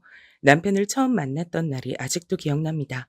그날은 저희 할머니의 첫 번째 제사가 있던 날이었어요. 할아버지가 오래된 지병으로 세상을 떠나시고 얼마 지나지 않아 기다렸다는 듯 할머니가 세상을 뜨셨거든요. 저에겐 부모님이나 다름없던 분들이라 정말 고아가 된 듯 세상에 제 편은 아무도 없는 기분에 무척 슬프고 또 할머니가 굉장히 보고 싶던 날이었어요. 평소에 할머니가 무척 좋아하셨던 빵을 사서 들고 할머니가 계신 곳으로 가던 날이었습니다. 그날은 정말 온종일 멍했는데 갑자기 비가 쏟아졌거든요. 그 비가 제 마음 같기도 하고 또 그걸 피할 여력도 없었던지라 가만히 맞고만 있었어요. 우산 없으세요? 그 빵집이 있던 옆 건물이 우리나라에서 알아주는 대기업이었습니다. 그곳에 직원이었던 남편이 점심시간에 밥을 먹으러 나왔다가 멍한 얼굴로 비를 맞고 있는 절 본 겁니다. 전 아무 말 없이 가만히 남편을 바라보기만 했어요. 그런 저에게 남편은 가만히 자신이 들고 있던 우산을 쥐어줬습니다. 나중에 그날 왜 저에게 우산을 줬는지 물어봤더니 정말 곧 죽을 것 같은 얼굴을 하고 서 있어서 도저히 모른 척할 수가 없었다고 하더라고요. 그리고 저는 그날 남편이 꼭 할머니가 보내준 사람인 것 같은 기분이 들었던 것 같아요. 그래서 그 다음 날부터 남편을 찾기 위해 그 주변을 서성거렸고 결국 남편을 만날 수 있었습니다. 남편은 절 알아보지 못했어요. 여기 그날 저한테 주셨던 우산이요. 웬 이상한 여자가 말을 거나 싶은 얼굴로 절 바라보던 남편은 제가 우산을 건네자 그제야 누군지 알겠다는 얼굴로 절 바라봤습니다. 그러곤 이렇게 말했어요. 이걸 계속 들고 다니신 거예요? 절 만날 때까지? 네. 그렇게 저와 남편의 만남이 시작됐어요. 사실 처음부터 데이트하고 뭐 그랬던 건 아닙니다. 남편은 제가 이상한 사람인 줄 알고 처음엔 피했었거든요. 뭐 당연하겠죠. 그날은 죽을 것 같은 얼굴로 멍하니 비를 맞고 서 있던 여자가 우산을 가지고 다니면서 자기를 만날 때까지 그 주변을 서성거렸다는데 무섭기도 하고 이상하기도 했을 겁니다. 하지만 저는 포기하지 않았고 결국 남편과 차를 한 잔 마실 수가 있는 기회가 생겼어요. 그렇게 대화를 나눠보니 제가 이상한 사람은 아니란 결론을 내리게 됐고 말이 잘 통해서 호감이 생겼다고 하더군요. 남편은 정말 좋은 사람이었습니다. 얼마 만나지 않아 결혼을 하고 싶다는 생각이 들 만큼 말이죠. 만약 내가 결혼을 해서 가정을 일구고 산다면 이런 사람의 아내가 되고 싶었어요. 그래서 청혼도 제가 먼저 했습니다. 남편은 저보다 3살이 어렸거든요. 그래서 사실 그 부분이 조금 걱정되긴 했어요. 혹시나 남편이 부담으로 느낄까 봐서 말입니다. 하지만 남편은 그런 부분을 단 하나도 개의치 않아 했어요. 다만 시어머니가 무척이나 마음에 들어 하지 않으시긴 했습니다. 저희 두 사람이 결혼을 약속하고 시댁 어르신들에게 첫 인사를 갔던 날이었어요. 3살이 많다고? 네. 요즘 사람들은 그런 거 아무렇지 않게 생각하고 뭐 그러는 것 같다만 난 구식이라 그게 안 된다. 여자가 나이가 더 많은 건 싫어. 대놓고 제가 나이가 많은 게 싫다고 하시더군요. 뭐 이해가 되지 않는 건 아니었습니다. 그리고 제가 30이 훌쩍 넘은 나이였으니 임신 같은 부분을 걱정하는 것도 당연했고 말이죠. 하지만 저와 남편이 계속해 찾아뵙고 허락을 구했어요. 저는 제가 의리라고 생각했던 것 같아요. 남편을 너무 사랑하기도 했고 또 제가 부모님도 없이 혼자인 것과는 다르게 남편은 위로 형이 있고 아래로는 여동생이 있었거든요. 게다가 집안도 괜찮았고 겉으로 보기엔 화목해 보이기도 했고 말이죠. 물론 제가 돈이 많긴 했지만 그게 전부란 생각을 해본 적도 없고 그리고 제가 그런 곳에는 좀 무감각하기도 했었거든요. 그래서 많이 부족하다 생각했던 것 같습니다. 실제로 시댁 식구들도 다들 그렇게 생각해서 저를 반대한 거라고 말입니다. 조건도 더 안 좋은데 부모님도 안 계시고 나이까지 많은 며느리. 세상 그 어느 부모님이 반가워하겠어요. 반대하시는 마음이 충분히 이해도 됐습니다. 하지만 전 남편을 포기할 수 없었어요. 그래서 을을 자처했습니다. 안 좋은 소리를 하셔도 가만히 듣고 또 시키는 건 뭐든 하면서 말이죠. 그렇게 얼마간의 설득으로 결국 저와 남편은 결혼하게 됐어요. 친구들은 네가 가진 재산을 얘기하면 얼씨구나 하면서 모셔갈 텐데 왜 그렇게 힘들게 돌아가냐 했지만 앞서 이야기했듯 전 그게 그렇게 중요하다고 생각하지 않았거든요. 그렇게 생각한 가장 결정적인 이유는 바로 남편에게 있었습니다. 아, 그 건물이 당신 거라고? 제가 가지고 있는 건물에 대해 이야기했을 때 남편은 정말 별 감흥이 없어 보였거든요. 그게 뭐가 중요하냐는 듯 말이죠. 사실 남편의 그 태도에 남편에 대한 신뢰가 더 커지기도 했고 말이죠.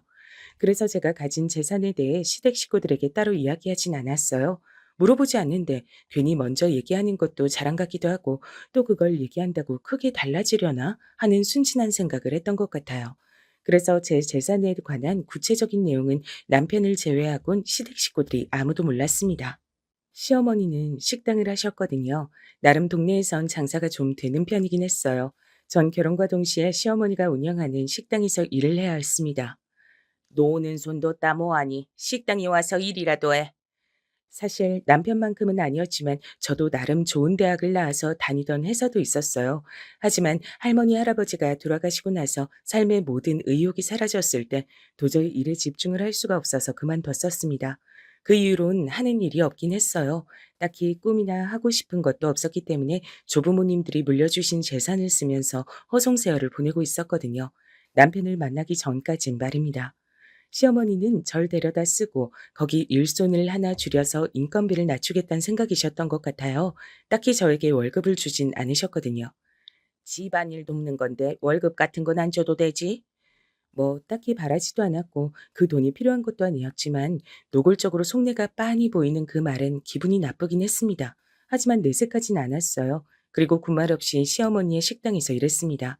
시어머니는 좋은 사장님은 아니었어요. 한 푼 두 푼에 전전긍긍하고 혹시나 직원들이 실수로 매출에 영향을 주는 문제가 생기면 작은 일에도 아주 크게 화를 냈습니다. 그리고 항상 돈, 돈 했고 말이죠. 시어머니의 식당이 있는 건물의 건물주가 월세를 올린다고 한 번 난리가 났던 적이 있었어요. 그만큼을 감당할 여력이 되지 않아 직원들만 쪼며 성질이란 성질은 다 부리고 있을 때 제가 그 건물을 샀습니다. 물론 시어머니 몰래 말이죠. 그러곤 월세를 낮췄어요. 시어머니를 위해서 한 일은 아니었습니다. 그 식당에서 일하면서 다른 직원분들과 정이 쌓이기도 했었고 하도 성질을 부리시니까 돈 문제가 해결되면 덜하지 않을까 하는 생각에 그렇게 했던 거였어요. 그리고 일시적으로나마 좋아지긴 했었고요. 물론 잠시였지만요. 사실 그 식당에서 계속 일했다면 얼마 지나지 않아 제가 사실은 그 건물의 주인이란 사실을 밝혔을지도 모릅니다. 묻어난 저도 점점 버티기 어려울 만큼 시어머니의 짜증은 날로 심해졌으니까요. 그런 생각을 하고 있을 무렵 제가 임신을 했어요. 나이가 좀 들어서 한 임신이라 병원에선 안정을 취하는 게 좋겠다고 했고 손자에 그 누구보다 진심이셨던 시어머니는 그날로 식당에 나오지 말라고 하시더군요. 그렇게 전 시어머니의 식당을 그만뒀습니다. 그리고 아이를 낳고 나선 아이는 엄마 손에서 커야 한다며 저보고 살림만 잘 살라고 하셨고 말이죠. 뭐 그렇다고 시집살이가 아예 없어진 건 아니었어요. 시어머니가 부르면 나가서 음식을 하고 집 청소를 하고 손님들을 모시고 그런 건 다 제 몫이었습니다. 아까 이야기했듯 남편은 둘째거든요. 위로 형이 있고 당연히 저에게도 형님이 있어요. 하지만 형님에겐 그런 걸 시키지 않았습니다. 형님은 교수였거든요.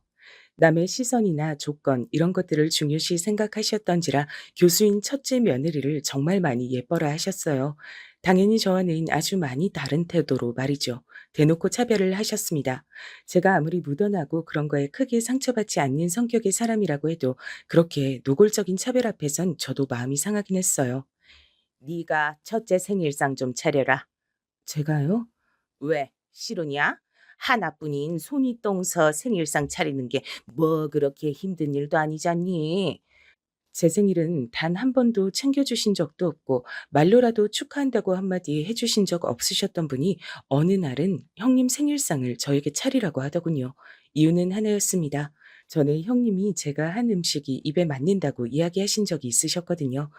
절 시집살이 시키신 건 시어머니뿐만은 아니었어요. 남편에게 여동생도 하나 있다고 말했었잖아요. 그 시누이가 참 유난히 심했습니다. 언니, 나 귤 먹고 싶은데 귤 좀 사다 줘요. 언니, 나 오늘은 잔치국수 먹고 싶은데. 언니, 저 친구들이랑 있는데 지갑을 안 들고 나와서 여기 와서 계산 좀 해줄 수 있어요? 저를 무슨 종이나 비서 부리듯 부렸어요. 가족이 아니라 갑과 을의 관계란 생각을 했던 것 같습니다. 사실 처음엔 그걸 저도 당연하게 생각하고 받아들였던 것 같거든요. 제가 조건이 모자란데 받아준 거니까 조금 그렇게 대우받아도 참자 하고 말이죠. 하지만 참으니 점점 더 심해지더군요. 진심을 가지고 최선을 다하면 언젠간 마음으로 받아주겠지 하는 제 생각은 정말 완전히 착각이었던 겁니다. 제가 참 순진했죠. 그 무렵 그냥 제가 가지고 있는 재산이나 사실 시어머니의 식당 건물의 건물주가 저란 사실을 다 밝힐까 하는 생각이 들었던 것 같아요. 확 다 말해버려. 난 아직도 그걸 말하지 않고 사는 네가 제일 신기하다. 그런데 그걸로 하루아침에 태도가 바뀐다고 하면 그건 그거대로 또 환멸날 것 같아서 그게 겁이 나서 말 못하겠어. 그러면 이대로 계속 부당하게 당하고 살 거야? 그런 고민들을 하고 있던 사이 사건이 하나 터졌습니다. 바로 아주버님이 빚더미에 앉게 생긴 겁니다. 보증을 잘못 썼다고 했어요. 그건 정말 함부로 서주는 게 아닌데 아주버님이 참 사람이 좋거든요. 그래서 거절을 못하신 모양이었습니다. 이혼할 수도 있다더라고. 남편이 착잡한 얼굴로 그렇게 말하더군요. 빚이 한두 푼이 아니라 아이들까지 힘들어질 수 있게 되었다더라고요. 그래서 이혼하고 아이들을 형님이 맞는 걸로 하는 게 낫겠다는 결론을 내리신 것 같더라고요. 아니, 돈이 없으면 모를까. 전 돈이 많잖아요. 그런데 그 얘기를 듣고 모른 척 할 순 없었습니다. 그래서 도와드리기로 했어요. 당신한테 도와달라고 한 얘기가 아니야. 알아. 근데 당신 가족이면 내 가족이기도 하잖아. 내 가족이 힘들다는데 어떻게 모른 척해. 게다가 애들도 너무 안 됐고. 아주버님네 식구들과 딱히 막 엄청나게 각별했던 건 아니었지만 그래도 모른 척할 순 없었습니다. 그래서 그때 아주버님과 형님께 처음으로 제 재산에 대해서 이야기했던 것 같아요. 당연히 엄청나게 놀라셨습니다. 왜 이런 얘기를 이제야 해. 진작 알았으면 어머니나 아가씨도 동서한테 함부로 못했을 텐데. 사실 형님의 그 이야기도 반갑진 않았거든요. 어떻게 보면 제가 그런 꼴을 당하고 있을 때 그게 부당하다는 걸 그 누구보다 직접적으로 가까이서 봐와 놓고서도 방관하며 아무 말도 하지 않았던 사람이었으니까요. 하지만 굳이 그런 이야기로 나쁜 말을 하고 싶지 않았습니다. 그리고 그 상황에서 그런 이야기를 하면 돈 주니까 이런 안 좋은 소리도 다 들어라 하는 것 같잖아요. 10억이 넘는 금액이었는데 말 한 번 얹지 않고 빌려줬어요. 아주버님과 형님은 정말 저에게 제가 민망해할 정도로 감사 인사를 했습니다. 제가 다음에 얘기할 테니까 일단은 다들 모른 척 해주세요. 인제 와서 "사실 저는 돈이 많아요." 라고 이야기하기도 민망했고 그쯤에 시누이가 결혼 준비를 하고 있었거든요. 그래서 시기적으로도 맞지 않다고 생각했습니다. 시어머니가 잠잠하기도 했고 말이죠. 아, 이쯤 되면 이 이야기를 들으시는 분들이 제가 그러고 당하고 사는 동안 남편은 가만히 있었나 하실 텐데 당연히 아니었어요. 남편은 계속해서 시어머니와 시누이에게 저에게 그러지 말라고 얘기를 꾸준히 해왔습니다. 다만 그들이 그 말을 들어먹지 않은 거였죠. 남편은 제가 원하면 가족과의 왕래도 끊겠다고 여러 번 말했지만 앞서 계속 이야기했듯 전 가족에 대한 남다른 생각이 있는 사람이었기 때문에 남편과 가족들 사이를 끊어내고 싶지 않았어요. 그래서 늘 "괜찮다. 내가 알아서 하겠다." 그렇게 이야기를 했었고 말이죠. 그리고 아주 조금의 심술도 섞여 있긴 했어요. 만약 그 시기에 제가 돈이 있다는 걸 밝혔으면 아마 시누이의 결혼 자금을 보태야 할 상황이 되었을 수도 있거든요. 시어머니는 정말 최고로 해서 보내고 싶어 했는데 시아버지가 우리 집이 그 정도 여유는 되지 않는다며 반대하셨던 상황이었습니다. 제대로 해가야 무시를 안 당한다니까요. 그런 걸로 무시하는 집안이면 시집 보내면 안 되지. 참 현실을 제대로 파악 못하고 이상적인 얘기만 하시네. 뭐든 분수에 맞춰서 해가야 하는 거야. 안 그러면 가랑이 찢어져. 시어머니는 고집을 꺾을 수밖에 없긴 했어요. 뭐 이러나 저러나 여유가 안 되기도 했지만 시아버지가 저렇게까지 결사반대하시는 상황에선 그럴 수밖에 없었습니다. 철없이 입을 삐죽이며 왜 그 정도도 못 해주냐 찡찡대고 있는 시누이를 보고 있자니 제가 돈이 많단 이야기는 정말 곧 죽어도 하기 싫더라고요. 아무튼 또 그 시기를 지나고 나니 한동안 그런 말을 꺼낼 기회가 없었습니다. 그러던 중에 시어머니가 저에게 이런 말을 또 하더군요. 이제 애도 어느 정도 컸고 슬슬 가게 나와서 일을 좀 돕거라. 이제 해가 바뀌면 아이가 4살이 됐는데 벌써 엄마 품에서 떼어놓고 싶지도 않았고 또 시어머니의 식당에서 다시 일을 하고 싶지 않았어요. 이제 곧 4살인데 벌써 떼어놓는 건 좀 빠른 것 같아요. 그게 빠른 게 아니다. 남들은 2돌 때부터 맡긴다던데. 그래도 저는 좀 더 같이 있고 싶어요. 제가 엄마 없이 커서 그런가 떼놓기 힘들 것 같아요. 언젠간 학교도 보내고 다 해야 하는데 유난 떨지 말고 식당 나와서 일 거들어. 요즘 같은 시국에 일손 하나라도 줄여야 나도 먹고 살 거 아니냐. 아니, 막말로 제가 돈이 많다는 걸 모르고 있었잖아요. 그러면 남편 벌이도 빤한데 며느리한테 자기 인건비 아끼자고 나와서 일을 하라니요. 왜?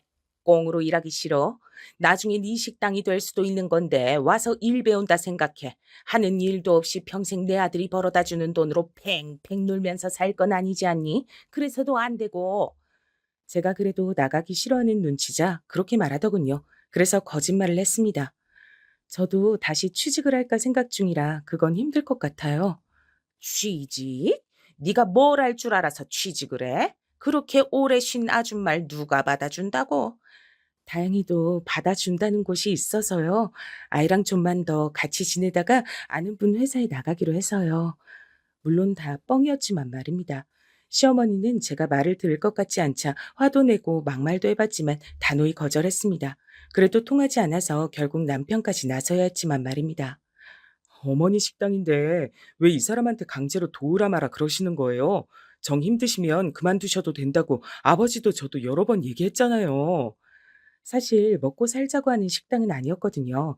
남편의 집안은 부자까진 아니었지만 굳이 따지자면 여유로운 편에 속하는 집이었고 시아버지도 연금이 꼬박꼬박 잘 나오고 있었고요. 식당을 써서 버는 돈은 온전히 시어머니의 사치와 그리고 본인 주변인들에게 허세를 부리기 위한 용으로 쓰였습니다. 그걸 저희 중 그 누구도 모르지 않았고 말이죠. 나중에는 시아버지까지 나서서 하기 싫다는 사람에게 식당 일을 시키지 말라고 나서자 결국 시어머니가 포기하는 수밖에 없었어요. 물론 그러는 와중에 저에 대한 앙금이 더 깊어진 건 당연했지만 말입니다. 다 늙은 시어머니 이겨서 좋겠다.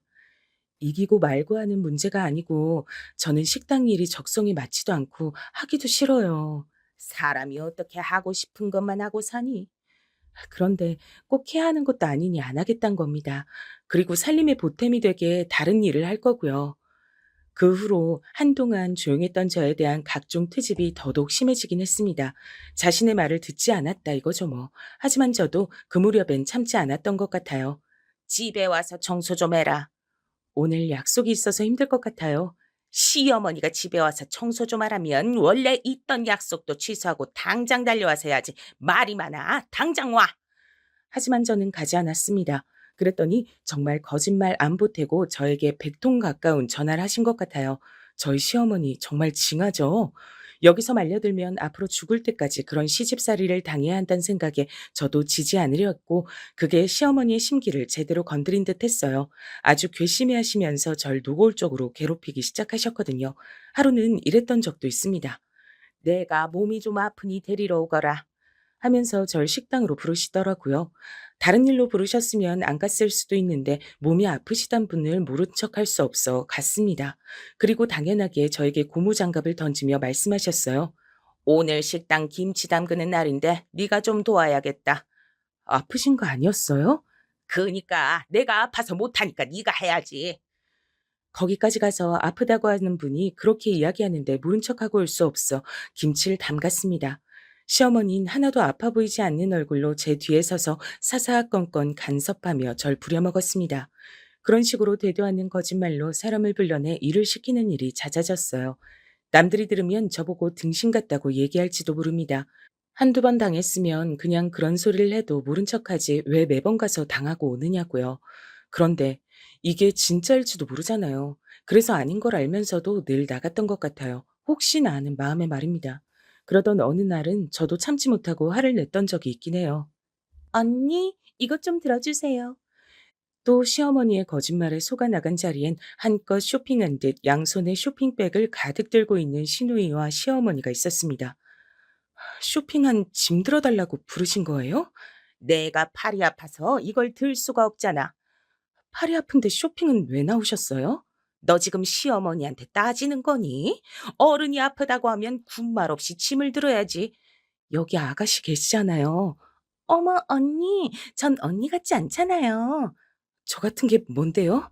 저는 힘도 없고 또 딱 봐도 언니 팔뚝 반만한데 저렇게 무거운 짐을 어떻게 들어요? 그 이야기를 듣는데 순간 피가 거꾸로 쏟는 듯 하더군요. 그래서 정색하며 말했습니다. 그럼 다 버리고 오세요. 전 못 들어드려요. 하고 돌아서서 나왔어요. 제가 그렇게 나올 줄은 몰랐던 건지 놀라서 잠시 아무 말이 없던 시어머니와 시누이가 소리치는 게 들려왔지만 모른 척하고 그냥 집으로 돌아갔습니다. 사실 저는 그 이후에 저에게 더 난리칠 줄 알았거든요. 그런데 한동안 잠잠했습니다. 하지만 저는 시어머니나 시누이가 정신을 차렸다고 생각하진 않았어요. 다음에는 또 무슨 머리를 어떻게 써서 절 부려먹을지 겁이 났음 났지 말입니다. 그리고 얼마 지나지 않아 제 그런 걱정은 정확히 들어맞았습니다. 그날은 형님의 생일이었어요. 한 일주일 전부터 형님의 생일에 제가 와서 미역국을 끓이라는 얘기를 하셨습니다. 생일에 그 정도 해드리는 건 사실 어려운 일도 아니고 좋은 날 괜히 시끄럽게 만들고 싶지 않아서 그러겠다고 했던 것 같아요. 갈비찜도 좀 해라. 잡채도. 재료는 다 사놨다. 미역국만 끓이면 되는 거 아니었어요? 국만 가지고 밥 먹을 거니? 사실 정말 하고 싶지 않았거든요. 그런데 이미 저녁에 가족들이 다 오기로 한 상태에서 하지 않을 수도 없었어요. 오늘 이 문제는 다음에 다시 한번 더 말씀드려야겠다고 생각하면서 한숨을 쉬곤 하라는 건 다 했습니다. 간이 짜다. 너는 손이 왜 이렇게 작니? 사람이 몇 명인데? 차라리 방 안에 들어가 가만히 있는 게 낫지 옆에 붙어 서서 사사건건 간섭이랑 간섭은 다 하더군요. 최근에 저를 닥달하지 못한 걸 이번 기회에 다 하기라도 할 것처럼 말입니다. 전 원래 그런 사람이 아니었는데 시어머니와 이런 일이 자주 있으면서 성격이 안 좋아지는 것 같았어요. 그런 생각이 드니까 빨리 이 관계를 어떤 식으로라도 정리하고 넘어가야겠다는 생각을 하던 중이긴 했습니다. 제 성격을 완전히 버리기 전에 절 위해서라도 말이죠. 오기로 한 식구들이 하나 둘 시댁으로 오기 시작했어요. 제일 먼저 온 사람은 다름 아닌 신우이였습니다. 근데 갈비찜이 좀 짜 보인다. 신우이는 오자마자 제 음식이 마음에 들지 않는다는 듯 못마땅한 목소리로 말을 하더군요. 그날 그렇게 두고 온 걸로 아직도 앙금이 있어 보이는 듯 했습니다. 자신이 잘못한 건 하나도 생각하지 않고 말이죠. 그 다음은 시아버지였어요. 둘째가 와서 음식을 했니? 아, 네. 애들 시키지 말라니까. 아님 밖에서 먹어도 될 걸 굳이 굳이 집밥 먹자고 하더만. 시아버지의 그 말을 듣고 알 수 있었습니다. 형님이 제 음식을 좋아한다는 건 다 핑계고 오로지 절 고생시키기 위해 이런 자리를 만들었다는 걸 말입니다. 자기가 하겠다고 한 거예요. 마음 같아선 제가 언제요? 라고 말대답하고 싶었지만 어른들도 다 계시고 또 좋은 날이니 정말 꾹 참았습니다. 그리고 그 무엇보다 놀란 건 형님인 것 같았어요. 형님은 제가 아주버님의 빚을 대신 갚아준 그날 이후 그 누구보다 제 눈치를 봤거든요. 물론 고마워하기도 했고 말입니다. 동서가 이걸 다 했어? 형님 생일인데 뭐 이 정도는 해드릴 수 있죠. 날 부르지. 이걸 혼자 다 어떻게 고생했겠네. 괜히 미안해. 형님의 그 말에 시어머니가 끼어들었습니다. 소날의 동서가 형님 생일 상 좀 차려줄 수 있지. 뭐가 그렇게 미안해. 하여간 넌 착해 빠져서 문제라니까. 시어머니가 그렇게 이야기하니 형님은 오히려 더 불편해 보이는 듯 했어요. 왜 아니겠어요. 저에게 고마워 죽는 사람인데 말입니다. 그날 남편은 야근으로 오지 못했고 아주버님은 뒤늦게 합류했어요. 아주버님도 제가 음식을 다 했다고 하니 몸둘 바를 모르시더라고요. 시어머니가 잠시 그런 장면을 보고 의아한 듯 고개를 갸웃하긴 했습니다. 너나 큰애나 왜 이렇게 둘째 눈치를 봐? 너 쟤들한테 안 좋은 소리 아니? 제가 형님이랑 아주버님한테 안 좋은 소리 할 게 뭐가 있어요. 시어머니는 뭐라 더 말을 하고 싶어 하는 듯 보였지만 시아버지가 더 이상 시끄럽게 하지 말고 밥 먹자고 대화를 끊으셔서 그 얘긴 일단 중단됐습니다. 전 잠시 고모에게 전화가 와서 먼저 식사하시라고 한 뒤 고모와 전화 통화를 한참 하고 다시 식사 자리로 갔어요. 사람들 다 같이 모여서 밥 먹는데 무슨 통화를 그렇게 길게 해? 누구니? 아, 고모요. 제 대답에 시어머니는 뭐라 더 말은 하지 못하고 못마땅한 얼굴로 절 바라보기만 했습니다. 그러는 와중에 형님이 다 먹은 밥그릇을 들고 일어섰어요. 왜? 뭐 더 줘? 시어머니는 저에게 뱉던 그 날카로운 말투와는 180도 다른 다정한 말투로 형님에게 물었습니다. 역시 동서가 음식을 너무 잘해요. 너무 맛있어서 한 그릇 더 먹으려고요. 밥솥 저기 있죠. 밥을 딱 맞게 해서 남은 밥이 없었거든요. 그걸 말하려고 입을 막 댔는데 시어머니가 제 앞에 있는 밥그릇을 빼서 형님에게 건넸습니다. 순간 형님이 놀라 그 자리에서 굳었어요. 그건 저도 마찬가지였고요. 넌 나중에 먹거라. 그러니까 손이 그렇게 작아서 원 내가 넉넉하게 하라고 하지 않았니?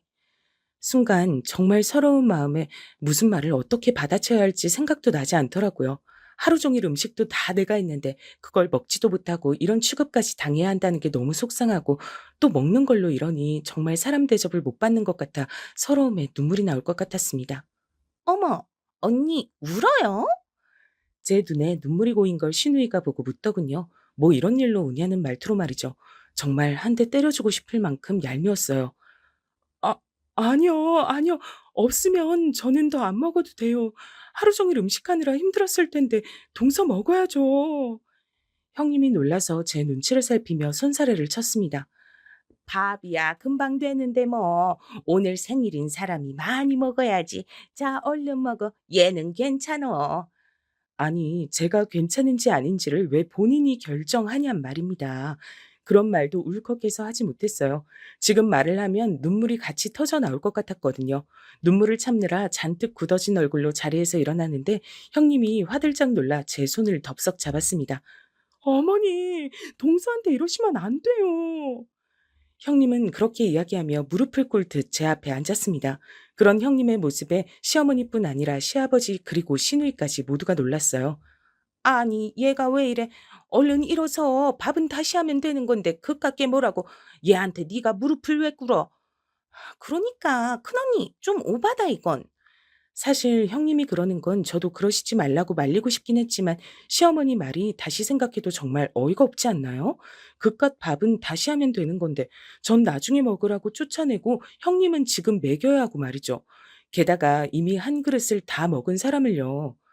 동서, 내가 괜한 소리를 해서 미안해 정말.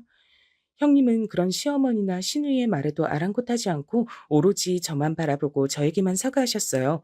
그런 형님의 모습에 아주버님을 제외한 모든 사람이 어리둥절했고 말입니다. 물론 지금 이 상황은 시어머니가 저에게 잘못한 게 맞긴 하지만 형님이 이 정도로 저에게 미안해할 일이 아니긴 하잖아요.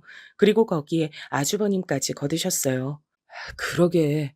우리가 괜히 생일은 한다고 해서 어머니가 집으로 오라고 했어도 밖에서 먹자고 했었어야 하는 건데 재수 씨 고생할 줄 알았으면. 아주버님까지 그렇게 나오시니 모두들 정말 이게 무슨 일인가 하는 얼굴이더군요. 너희 둘 다 왜 이러니? 시어머니는 그렇게 이야기한 뒤 절 바라보셨어요. 네가 쟤들한테 뭐라고 했어? 결국엔 또 제 탓이더군요. 아니, 설사 제가 뭐라고 한들 저 두 사람이 저에게 저렇게 절절맬 이유가 없잖아요. 제가 어이없다는 듯 한숨을 푹 쉬자 형님이 결국 참지 못하고 모든 걸 다 말했습니다. 저희 얼마 전에 보증 잘못 쓴 것 때문에 난리 난 거 아시죠? 시어머니와 시아버지도 그건 알고 계셨거든요. 하지만 당사자를 찾아서 해결한 줄로만 알고 계셨어요. 제가 갚아준 건 전혀 모르셨습니다. 그게 왜? 그 돈 다 동서가 갚아준 거예요. 형님의 그 말에 시아버지와 시어머니 그리고 시누이 모두가 화들짝 놀랐습니다. 그거 10억이 넘는 돈이라고 하지 않았어요? 그걸 둘째 언니가 어떻게 갚아요? 너는 무슨 그런 말도 안 되는 소리를? 재수 씨가 갚아준 거 맞아요. 저희 재수 씨 아니었음 지금 이혼하고 저 혼자 빚 갚았을 거예요. 그러니까 어머니, 재수 씨한테 정말 이러시면 안 돼요. 나중에 벌 받아요, 우리. 사실 어떻게 그 말을 믿을 수가 있겠어요. 그냥 평범한 집안도 아니고 부모도 없이 할머니, 할아버지 손에서 컸고 정말 별 볼 일 없어 보여 무시했던 며느리가 10억이 넘는 돈을 턱턱 내놓을 수 있을 만큼 자산가란 사실을 말입니다. 얘가 그런 돈이 어디 있어서 그걸 갚아줬단 말이야. 동서 조부모님께서 굉장히 부자셨대요. 그래서 지금 어머님 식당 건물도 사실 동서가 주인이에요. 어머니 예전에 왜 건물주가 월세 올린다고 했다가 주인 바뀌고 오히려 월세 낮춰줘서 좋다고 하셨던 적 있죠? 그거 동서가 건물 사서 그렇게 한 거였어요. 형님의 그 말에 시어머니와 시아버지 그리고 시누이 모두 너무 놀라서 입만 벙긋거렸습니다. 아니 둘째야, 이게 다 정말이냐? 네. 사실 이렇게 밝힐 계획은 아니었지만 차라리 잘 됐다고 생각했습니다. 제 성격을 버리지 않기 위해 시어머니의 입을 막아야 했으니까 말이죠. 그러기 위해 어차피 조만간 다 얘기할 생각이었고요. 그 중요한 걸 왜 여태 꽁꽁 숨기고 말을 안 했어요? 일부러 숨긴 건 아니고 그냥 굳이 말하지 않은 것뿐이에요. 제가 돈이 많다고 뭐 달라지는 것도 아니고, 그리고 제가 돈이 많다는 이유 하나만으로 저에게 다르게 대하는 사람들이 그동안 많았어서 그게 싫기도 했고요. 시누이는 뭔가 더 얘기를 하고 싶어 하는 것 같았지만 꾹 삼키는 게 보였습니다. 이유야 어떻게 됐든 아무리 돈이 많다고 해도 그 큰 돈을 선뜻 내주기 쉽지 않은 일이었을 텐데 작은 애가 큰 마음 줬구나. 이걸 뭐라고 고맙다고 인사를 해야 할지 원. 이미 형님이랑 아주버님이 많이 고맙다고 얘기하셨어요. 괜찮아요. 시아버지와 시누이는 이 사실을 천천히 받아들이고 있는 듯 보였지만 여전히 시어머니는 놀라서 아무 말도 하지 못했습니다. 또 여전히 믿기지 않는 얼굴이기도 했고 말이죠. 그날은 그렇게 마무리가 됐어요. 집으로 가 남편에게 오늘 있었던 일에 대해 다 얘기했습니다. 남편은 미안하다고 하더군요. 어머니가 그 정도로 막 나오실 줄은 몰랐다고 말이죠. 뭐 사실 많이 상처받기도 했고 서럽기도 했지만 저에겐 남편과 딸아이가 세상 전부였기 때문에 이런 것들은 다 괜찮았어요. 그날 이후로 시어머니와 시누이가 절 대하는 태도가 완전히 달라진 건 조금 웃기긴 했습니다. 사실 저는 시누이는 그렇다 쳐도 그간 절 그 정도로 괴롭혀온 시어머니는 본인의 자존심 때문이라도 저에게 대면대면하게 구실 줄 알았거든요. 그냥 더 이상 괴롭히지만 않는 선에서 말입니다. 하지만 저희 시어머니는 정말이지 대단하신 분이긴 하셨어요. 아이고, 우리 둘째 며느리 왔니? 정말 하루아침에 저게 같은 사람인가 할 정도로 완전히 달라졌습니다. 오히려 그러니까 더 보기가 싫더라고요. 너무 노골적이란 생각이 들어서 말입니다. 그리고 대놓고 바라셨어요. 이번에 우리 가게 확장하는데 돈이 좀 모자라지 뭐니. 가족끼리 꼭 월세를 받아야 하겠니? 하면서 말이죠. 하지만 저는 못 들은 척 했어요. 그거마저 예전 같았으면 어디서 어른 말을 무시하냐며 노발대발했겠지만 저에게 아무 소리 하지 못한다는 게 달라지긴 했고 말입니다. 시누이도 툭하면 제 앞에서 뭐가 가지고 싶네, 누구는 뭐가 있네 하면서 노골적으로 뭔가를 바라다가 계속 반복이 되어도 제가 그걸 해줄 생각이 단 하나도 없어 보이자 결국 분통을 터뜨리긴 했습니다. 아니, 큰오빠는 10억이 넘는 빚도 턱 턱턱 갚아주면서 전 왜 차 한 대 뽑아달라는 얘기도 못 들은 척하는 거예요? 설마 언니 예전에 내가 서운하게 했다 그러는 거예요? 그건 내가 잘못했다고 했잖아요. 그러니까 서운한 거 있으면 다 풀고 더도 말고 차 한 대만 뽑아줘요. 네? 더도 말고라는 말이 애초에 믿기지 않았어요. 제 돈을 보고 접근해온 수많은 사람들을 보며 그런 부분에선 도가 텄거든요. 신의 같은 사람은 한 번 해주면 끝을 모르고 바랄 타입의 사람이었습니다. 물론 해주지 않아도 그럴 사람이긴 했지만 말이죠. 그리고 포기도 모를 사람이었고요. 사실 시간이 지나면서 이럴 걸 예상하고 더 말하지 않은 것도 있었거든요. 어머니나 아가씨가 생각보다 더 뻔뻔하고 노골적이네. 이래서 동서가 얘기하지 않았구나 싶기도 하고, 괜히 나 때문에 또 미안하게 됐어. 형님이 또다시 저에게 사과하는 상황이 되고 말긴 했어요. 자꾸 죄송해하는 게 오히려 더 부담이라 더 이상 그러시지 말라고 말했습니다. 그리고 결국 또 터질 게 터지고 말았어요. 시어머니가 제가 그 건물에 건물주란 이유로 새 들어있는 다른 가게들의 월세를 마음대로 올려 자신이 대신 받는 사태가 발생하고 만 겁니다. 사실 이건 어떻게 보면 사기나 다름없거든요. 제가 용서해줘도 준 쪽에서 문제로 삼으면 일이 커지는 문제였습니다. 이 일을 알게 되자마자 제가 일일이 다 찾아다니며 사과드렸고 더 올려받은 월세를 다시 돌려드렸어요. 그리고 얼마 지나지 않아 다시 그 건물을 다른 사람에게 팔았습니다. 그리고 시어머니에게 통보했어요. 그 건물 팔았어요. 이제 제가 건물주 아니니까 그 건물과 관련해서 마음대로 하시면 안 됩니다. 어머니 진짜 잡혀가세요. 그걸 왜 팔아?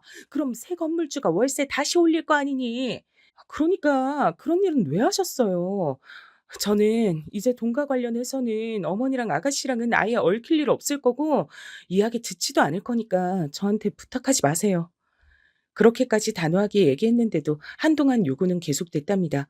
결국 남편까지 나서서 연을 끊겠다고 말하고 나서야 조금 조용해졌어요. 하지만 그나마도 얼마 가지 않았습니다. 주기적으로 찾아와서 돈돈거렸죠.